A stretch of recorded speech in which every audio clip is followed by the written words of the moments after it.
I wanted to do a quick unboxing of the Apple TV 4K. This is the 32GB version. Nothing too crazy here. Obviously, this is a product that has been on the market for some time. It was announced and released last year. What's cool about this is it was actually part of the DirecTV Now promotion. Basically, if you sign up and prepay for 3 months, which is about $105, they will give you a free Apple TV 4K, which retails for I think $179 and $199 depending on the capacity. So if you're in the market for an Apple TV and you have not tried DirecTV Now, it's a great way to get in on the action.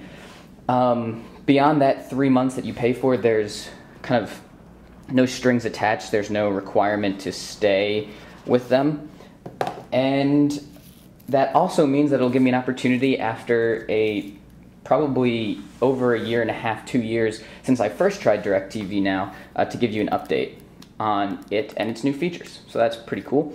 But for the Apple TV itself, this is again the 4K version. It is a little bit bigger than the non-4K version, a little bit taller, and also includes gigabit Ethernet as well, which the original Apple TV 4th gen didn't have. It also has an A10 chip in it, so it has a little bit more power than the older version of the Apple TV that's only supports 1080p and has, I think, an A8 chip on it. Should be pretty much the same Apple remote that charges via Lightning. And just your standard Lightning charging cable there. And there's a power cable on this side. It does not have an HDMI cable, so that's one thing you will have to purchase separately. But anyway, here is just a quick unboxing and first look at the Apple TV 4K. Again, power, HDMI out, and gigabit Ethernet, an A10 chip in it. A little bit taller, but not that much.